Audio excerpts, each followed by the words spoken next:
Sis, I'm getting married. Huh? When did you even get a girlfriend? Come on, I'm old enough to have one. Turning 30 next year. You never mentioned dating anyone before. How long have you been together? About 6 months. I know it seems fast, but when you know, you know. 6 months?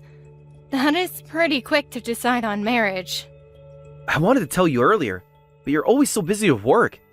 Speaking of which, we're planning to have both families meet next month. Can you make it? Sorry, Tom. I'll be overseas for work the entire month. I won't be able to attend the family meeting. You're always so busy, sis. I really am sorry. I could try to reschedule some meetings, but this overseas trip is crucial for the new project. No, don't worry about it. Tell me more about this project, though. Yes, thankfully business is growing. I'm actually starting a new venture soon. Starting another business? That's just like you.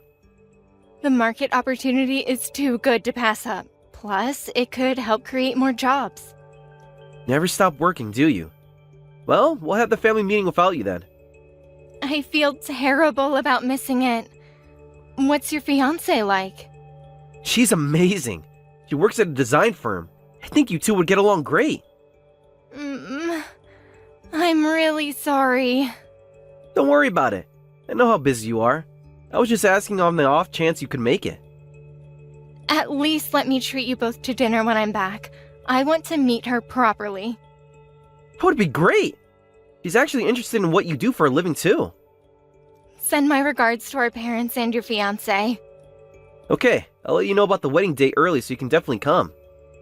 Could you? That would help a lot with planning. I'll block off whatever dates you need. Of course! Can't have my only sister missing the wedding.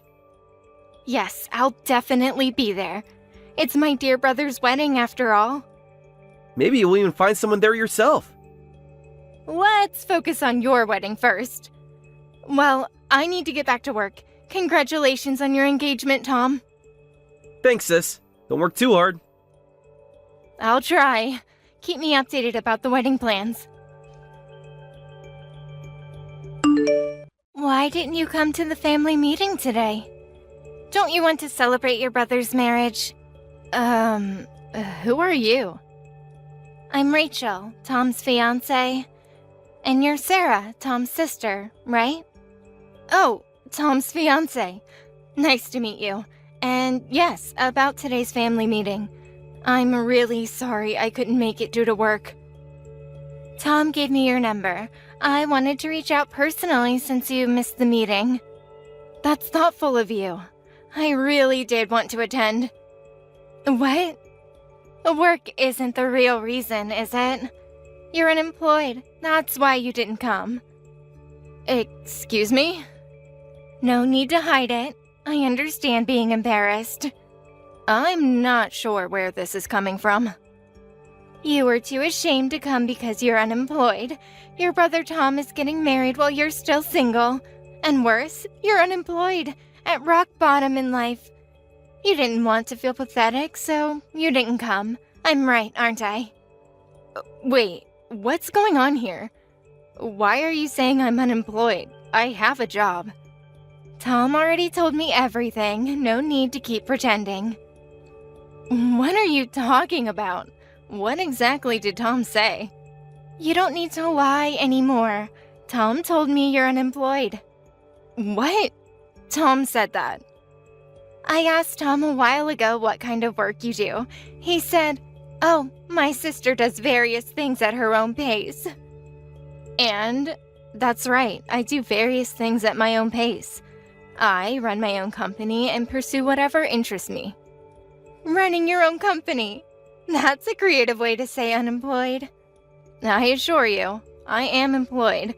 I own and manage multiple businesses. Oh, please, stop lying about running a company. Doing various things at my own pace is just what unemployed people say to make excuses. Oh, is that so? Everyone knows that's code for being a NEET. You should be honest about it. You're making quite a lot of assumptions here. You're just pretending to be a business owner when really, you're unemployed. That's not true. I really do run a company. I said various things because I have multiple business ventures. If that were true, you'd be a CEO, right? Then why didn't you come to the family meeting today? CEOs have all the time in the world. What? CEOs just golf and attend parties all day. Everyone knows that. That's not how running a company works at all. You can just have your employees do all the work. If you really were a CEO, you'd have nothing but free time. You definitely could have come today. Using work as an excuse is super suspicious. Being a CEO isn't leisurely at all. Many people misunderstand that, but it's actually quite busy. Oh, misunderstand, you say? Yes, misunderstand.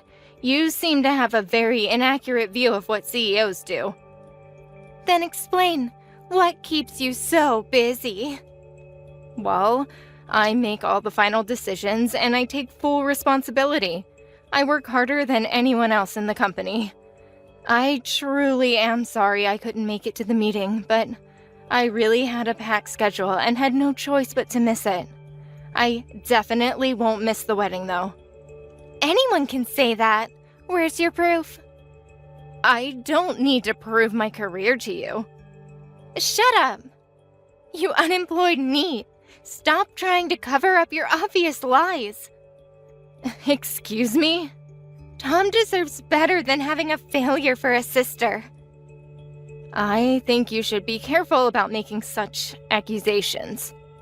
It's the worst that someone like you will be my sister-in-law. Just find a job already. It's so embarrassing to have an unemployed person in the family. I see I need to have a conversation with Tom about this. Go ahead. He already told me the truth about you. We'll see about that. Tom, can we talk? It's about Rachel. What's wrong all of a sudden? Are you still worried about missing the family meeting? Don't worry, I explained to everyone that you were working. Well, that's actually the problem. Huh? Rachel contacted me today. Did you give her my number? Yeah, she said she wanted to get to know you better. Did something happen? Rachel just contacted me. She's saying my work excuse was a lie, that I'm actually unemployed. What? Rachel really said that? She was quite insistent about it. Said I was making excuses. That doesn't sound like her at all. For some reason, she's convinced I'm unemployed. She even said she heard it from you. From me? I never said you were unemployed. I told her you run your own business and do various work. Can you tell me exactly what you told her about my work? Just that you're successful and run multiple businesses. That you're always starting new ventures. She doesn't seem to believe that. She says it's just a typical excuse unemployed people use. I had no idea she thought that way. I'll explain it to her again properly. I appreciate that. She seems to have some strong opinions about work. Maybe it's because she's so career-focused herself. About her career. What exactly does she do at the design firm? She's a department head there. Very successful from what she tells me. That would help, thanks. Sorry for causing trouble. No, I'm sorry. This wouldn't have happened if I had explained things better. No, it's not your fault. I haven't really talked much about my work with family either. And I keep starting new businesses and doing whatever I want, so it's natural you couldn't explain it clearly. You do keep adding new businesses all the time. Speaking of which, I might have an opportunity to clear up this misunderstanding. What do you mean? Oh, that reminds me. Speaking of business, could I ask for your advice? My advice?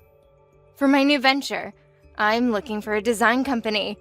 You went to design school, right? Could you recommend any companies or introduce me to someone? Actually, Rachel works at a design firm. Oh, really? That's interesting. What's the company name? Creative Vision Design. You're pretty well known. Maybe I should consider them then. It might also help prove I'm not unemployed. That would be perfect. Then Rachel could see firsthand what you do. Yes, that could be enlightening for everyone involved. I'll send you their website URL later. Think you'll like their design style. Looking forward to it. Thanks for the great info. Oh, by the way, it's fine to focus on your new business. Don't forget about our wedding. We're planning to have it this fall. Got it. I'll try not to schedule any major projects around that time. Thanks, sis. Now I'll talk to Rachel about the misunderstanding. No need. I think things will work out naturally. If you say so. Let me know if you need anything else. Leave the wedding venue right now, you unemployed old hag. You still haven't found a job. What have you been doing all this time? Excuse me? Don't act innocent. You're not welcome here. This is my brother's wedding. Of course I'm here. I told you to find a job quickly, didn't I? Since there's been no contact from you and no updates from Tom, you must still be unemployed. Have you considered that maybe I've been busy with work? Stop with the work excuses. Nobody believes you. You're still misunderstanding that I'm unemployed. I've told you multiple times that I run a company.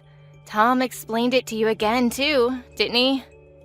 He's probably just desperately covering for you because you asked him to. Brothers can't disobey their sister's orders after all. Why would you interpret it that way?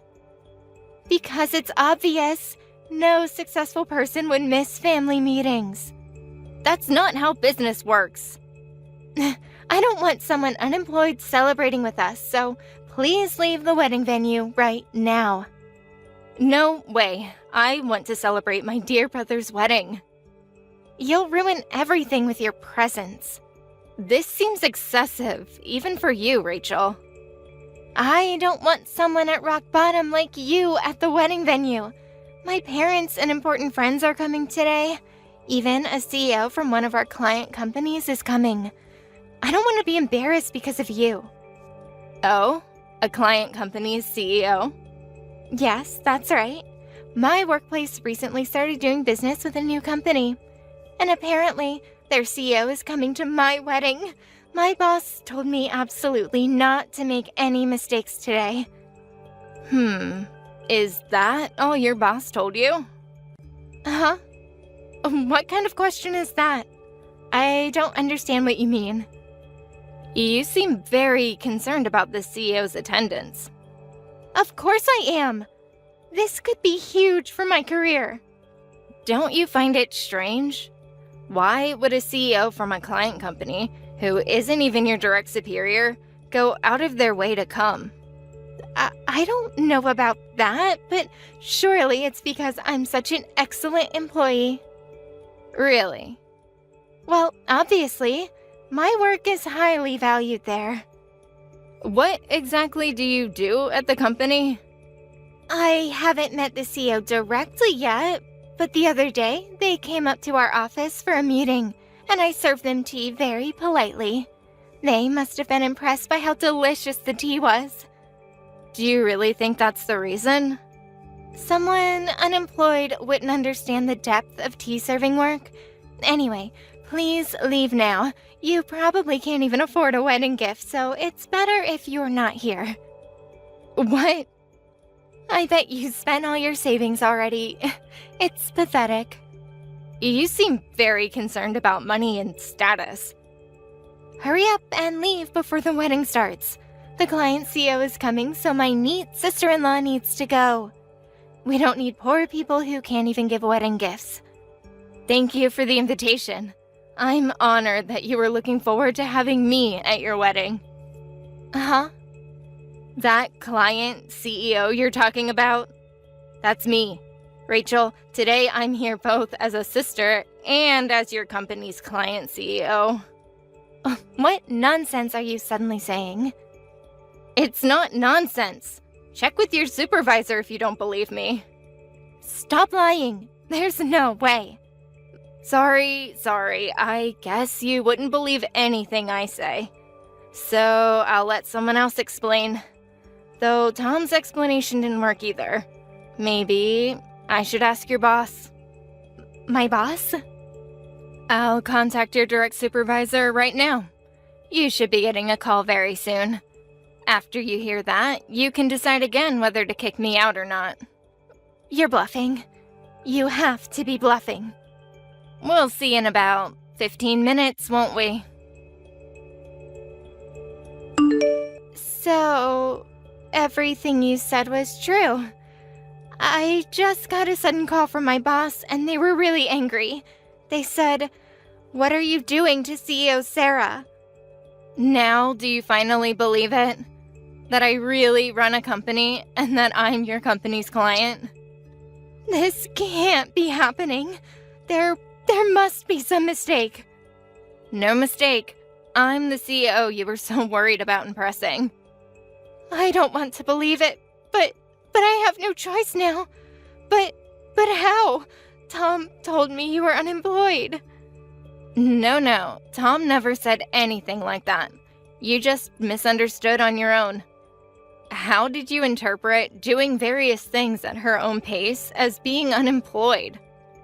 But that's what unemployed people usually say. I wouldn't know about that. As Tom said, I work at my own pace as the CEO and handle multiple businesses. That's why he said various things. That's how I ended up working with your company too. Oh no. I had already told your boss that you were marrying my brother. I thought that would clear up the misunderstanding about me being unemployed, but things don't always go as planned, do they? So that's why my boss has been so nice lately. I thought it was because they recognize my tea-serving skills. I'm curious about something. Is serving tea really your only job? Yes, I'm in charge of all the tea serving at the company. I make sure to serve delicious tea to help meetings with clients go smoothly. What? Is it that bad? That's quite different from what Tom told me about your position. Well, I used to do design work at first, but apparently my designs were too cutting edge and didn't suit the company's style, so now tea serving is my job. So you really only serve tea? But I do it very well. Everyone compliments my tea. And you had the audacity to look down on me about unemployment? About my rude behavior earlier. I'm so sorry, but it was just a misunderstanding, so you'll forgive me, right? Please stay and enjoy our wedding. It's too late for that. Rachel, let's cancel the wedding today. I need time to reconsider our marriage. What? You heard me. This wedding isn't happening today. But everyone's already here. You misunderstood about my sister being unemployed, and then tried to kick her out of the wedding venue. Wait, are you... Tom? How long have you been part of this conversation? Long enough to hear everything. I read all the messages you sent to my sister, including the truth about your job situation. I can explain. We're canceling the wedding right now. We need to have a discussion with both families, and I'm going into this discussion planning to break off the engagement. What? Wait, Tom. No one cancels a wedding on the day of, especially right before it starts. Well, I've never heard of a bride trying to kick out the groom's sister either. You lied about your job too. How dare you deceive me all this time? Huh? Deceive? Don't play innocent now. What do you mean deceive? I work at the company. I didn't lie about that. Rachel, you always told me you were highly valued at your design firm, that you were recognized for your design skills and became the youngest department head in company history. Your business card even said department head. But now you're saying your only job is serving tea?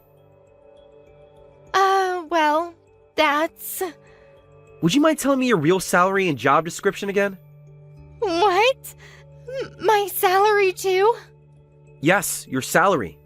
Remember all our plans based on our combined income? That's private. We talked about both working after marriage, remember? We both love kids and wanted 3. We said we could afford it with both our current incomes. Yes, we did talk about that. Of course, marriage isn't all about money. If our planned life together was based on lies, that's different. I need to reconsider marrying you. No. So what's your real salary? Are you really a department head at the company? Is serving tea really what you got after your work being recognized? The truth is, I'm not a department head, just a regular employee, and this year I was demoted to contract worker. My only job is serving tea, and my annual salary is about $15,000. That's completely different from what you told me. You have the nerve to look down on my sister? I'm sorry, I just want it to look good. But if you give me a year, I'll work hard and become the department head. How are you going to become a department head from tea serving in 1 year? We're definitely canceling the wedding, and we'll discuss breaking off the engagement. No way! I finally worked up the courage to tell you the truth. The truth? Only after you were caught. Can't trust anything you say anymore. Please, Tom, I'll do anything! Now you have to work up the courage for me to leave you. Please help me. Please use your connections and power to make me a department head. Or at least get me back to full-time employee status. What are you suddenly asking? You're my only hope now. Everything's falling apart. I don't see how this is my problem. It's the only way. The wedding was really canceled, and both families unanimously agreed to break off the engagement. The only way to fix this is with your help. And that means making you a full-time employee? Yes. If I can get a better position, Tom might reconsider. After everything you said and did, I apologize for assuming you were unemployed and looking down on you. I'll even get on my knees if I have to. Please forgive me. If I can somehow become a full-time employee and increase my salary, there won't be any problems with married life, and they might reconsider breaking off the engagement. Everything would work out. So you want me to help you? You're the only one who can. Please. And why should I help you? Of course. You're a CEO and important client of my workplace. If you order them to, my bosses can't refuse. I'm sure they'll make me a full-time employee again. Maybe they'll even let me do design work instead of just serving tea. That's not possible. Even as a CEO, I'm just a client. I don't have any authority over your company's personal decisions. But you could put in a good word for me. But with your connections and power... Actually, I'll use those connections and power to make sure they definitely don't make you a full-time employee. What? Why? You're asking why after everything you did? But I apologized. I admitted I was wrong. Because I don't want to work with you. Your persistent misunderstanding despite multiple explanations, your rudeness in trying to kick the groom's sister out of the wedding. If we worked together, it would be nothing but trouble. I promise I'll be different. I've learned my lesson. That's not true. I'll change and work seriously from now on. Please don't abandon me. You brought this abandonment on yourself. Just one more chance. I'll prove myself. You had multiple chances. You chose to be judgmental instead.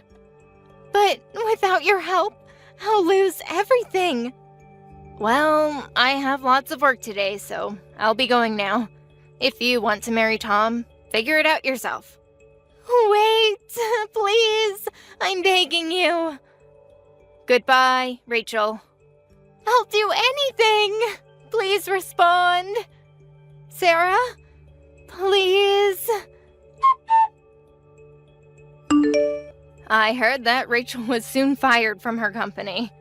Well, that's what happens when you try something so stupid with a client CEO. Rachel ended up having to pay the full cost of the canceled wedding by herself. After repeatedly begging and kneeling at the venue, she's somehow managing to pay it off in installments by using up her savings. The venue costs weren't cheap either. They had booked one of the most expensive places in the city, and the cancellation fees were substantial. Rachel had apparently convinced Tom that she could pay for half with her department head's salary. Now she's stuck with the entire bill. I later found out from my company contacts that she had been telling everyone at work she was marrying a successful designer, and that's partly why she was so desperate to keep up appearances. She had built this whole fantasy world around herself, pretending to be more successful than she was. The irony isn't lost on me that she was so quick to judge others as unemployed when her own position was so precarious. Her tea-serving job didn't last long after the wedding incident either. Apparently, she became too nervous around important clients after what happened with me. By the way, I hear she keeps desperately contacting Tom, trying to get back together, but he firmly rejects her, saying he has no intention of getting back with an unemployed NEET, and that he's lost all trust and faith in her. Tom seems to be doing well, though. He told me he's grateful that the truth came out before the marriage, rather than after. He's focused on his design career now and says he'll be more careful about verifying things in his next relationship.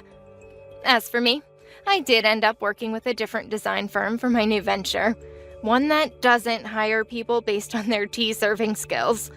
Sometimes I wonder if Rachel realizes the irony of ending up in the very position she had looked down on others for.